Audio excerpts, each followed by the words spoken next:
Sugar by Jewell Parker Rhodes. Part 1, Chapter 3. Freedom. I stretch, wriggling my toes, arching my back. No cane today. Even though it's cold, I don't care. I throw off my blanket and slip on my shoes. The soles are thin. I feel every pebble. I get my shawl, wrapping it over my head and shoulders. I grab a biscuit, then dash on the porch, wanting to crow like Rooster Ugly at the brightening sky. Everyone else is still asleep, sleeping on the floor of our old slave shacks. Even Rooster Ugly hasn't stirred. Puffs of white clouds float like meal cakes. Frost covers the dirt yard, the shack's porches and steps. I'm off, running, free. Sprinting to the river, my soles flapping against my bare feet.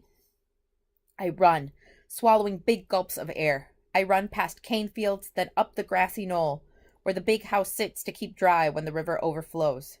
I smell the Mississippi before I see it, muddy and tangy from algae, marsh grasses, and sedge. Nothing like sugar. I whoop down the riverbank, kicking up dust, tiny rocks. I startle a raccoon. I pass trees, some dark and shriveled, some bright and evergreen. The sun rises, making the frost sparkle. I see it, the Mississippi River, powerful, wide, and stretching long. Looking left or right, you can't tell where the water ends. I wave at the sailor atop a barge. He waves back. "Take it away," I shout. "Take the sugar away." The sailor salutes me. I twirl, pinch my shift, and curtsy. Dozens of men are hauling sugar onto the barge. There are tracks that run the miles of fields straight to the mill. From the mill, huge metal buckets of brown sugar are pulled down the tracks, straight to the dock. I run, fast and hard, along the riverbank. Darting northward, I'm a ship chugging to St. Louis. Then I turn around and run south. Chug, chug, chugging, down to New Orleans. The barge hoots long and low. Woo-hoo! Bye, sugar, bye. Good riddance. River water stretches into land, making shallow coves, streams, and swamp marshes. Dropping my shawl, I squat where the water's not too deep. I splash my hands in the water. It's muddy brown. Reeds, grass, and algae choke the water. Bluegills skim the surface, puckering their mouths, eating bugs. A pelican dives for breakfast. I see a turtle. I slip off my shoes and step into the cold water. I clench my chattering teeth.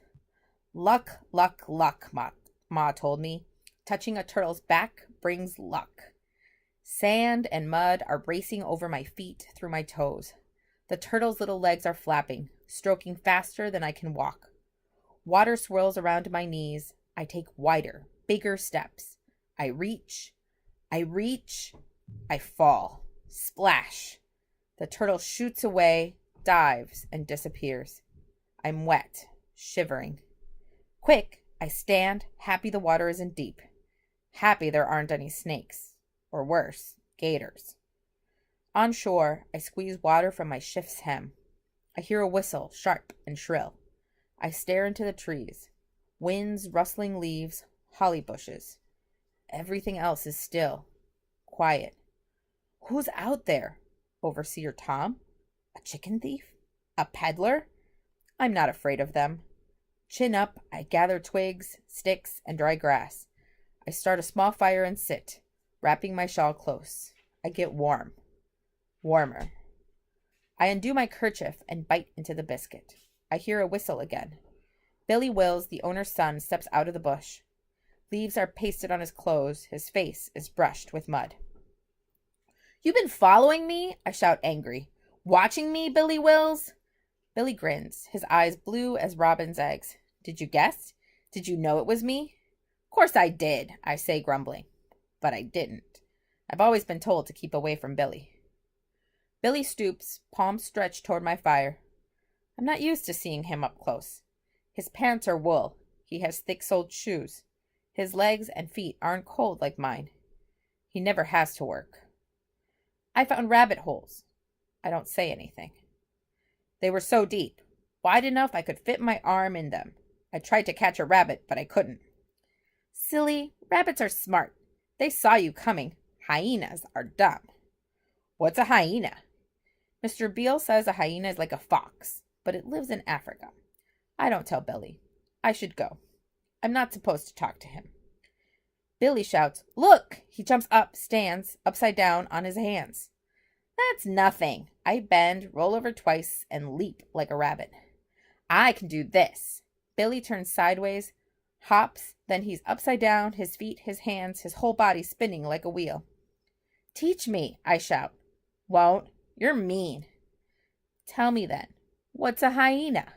Stubborn, I yell. Won't. Sugar, sugar, sugar, Billy taunts. My hands cover my ears. Sugar, sugar, sugar. Stop it, I scream. I will not cry. I will not. I'm sorry, says Billy. I know you hate your name. How'd you know? I hear stories from the cooks, Manon and Annie. Good ones? Not about you. Indignant, I roll my eyes. Grown-ups think I'm trouble. I look at Billy. He's a mess. Like me. I'm wet, hair tangled, with algae sticking to my feet. Billy's clay-streaked face is cracking, his hair's limp, and his twig crown is busted into a dozen pieces on the ground. I point at Billy. He points at me, and we both start laughing. He stops, then starts again. You made a good fire. I smile. Want to play? Billy asks. I thought you didn't like girls. Girls are okay. Pa doesn't want me to play with slaves. I'm not a slave. I'm free. Only 'cause Lincoln won. Pa says times are changing. He doesn't like it. Do you like it, Billy Wills? Billy stares at the ground like there's money covering it. I kick dirt into the fire. Sparks fly. I like you, he mumbles. I don't believe my ears. Billy's face is red. You used to wear a yellow ribbon. I touch my pigtail. Ma gave me that ribbon. I put it in her coffin. Look what I got. Billy's palm opens. In his hand is a tube, woven red and yellow. Can I? Billy nods. I pick up the tube as long as my hand and look through it, like a telescope. I see Billy's grin. Isn't it pretty? I roll it over and over. I've never seen such a thing. It's beautiful. Where'd you get it? Pa, he brought it from New Orleans. Try it. Put it on your fingers. Can I? Sure. I put one index finger in one hole, then the other finger in the second hole. The tube sparkles, bringing my two fingers and bridging my two fingers and hands. I pull my fingers outward. They're stuck. Billy's laughing, whooping, hopping from foot to foot. Got you, got you. You tricked me. I'm madder than a bee. Gets them every time. You should have seen my ma twisting. My tutor turned purple. Ah, I howl. My fingers are trapped. I'm pulling hard. My fingers are red, straining. I can't use my hands or even wiggle my fingers. Then I flap my arms high and low like a mixed-up bird. Take it off! Take it off! I'm wriggling, fighting like a catfish on a line. Billy touches my arm. Relax. His voice is soft. He taps the tube so hard and bright. Don't pull, he says. Push. I push my fingers and then magically they're free. The tube slips off, falling into Billy's hand. What's it called? China finger trap. Pa thought I'd like it. Do you? Yeah, especially with grown-ups. Boy, do they get mad. He tosses the tube into the air. I wish I had one. I was only playing, says Billy. If I wasn't, I would have let you squirm all day. Billy's not much older than me, but this is the first time we've played together. Mainly, I work. Billy's tutor makes him read books. Sometimes he practices a violin with the windows open, and it sounds like a screaming cat. I knew you were playing, I say, smiling. Want to touch a turtle? They're good luck. Me and Billy walk side by side. We're both soaking wet and happy. It's 2 miles back to River Road. Me to my gray shack. Billy to his yellow plantation home. You shouldn't come near the house. We're not supposed to be together. Billy ducks his head. Mud has rinsed off his face. His cheeks are puffy white, like a cloud. Billy must be as lonely as me. Anthony, his older brother, was sent to a New Orleans school. One day Anthony was there, then gone. Like Ma was there, then gone. except Ma is never coming back. Is it true you don't sleep on the floor? I've got a bed and pillows and blankets. What's a pillow? A cushion for your head. Don't you know anything? I know plenty, I say. But I'm thinking, what do you need a head cushion for? All I've known is my bed sack filled with hay. I hug my shawl closer. I've known Billy all my life, but I don't really know him. Each to his own place, Mr. Wills says. God didn't intend for races to mix. You're free now, sugar, Ma would say, but warned, stay away from the big house. Trouble follows where you're not wanted, and black folks are never wanted. Over my shoulder, I look at the sun setting. It looks as if it's floating on the river. I'm glad Billy followed me. Billy's hands are stuffed in his pockets. Freckles run from his nose to his ears. He starts whistling. I whistle too, but I'm not as good as him. My whistle cracks, loses air. I wait for Billy to say something mean, but he doesn't. He just says, try again. I do.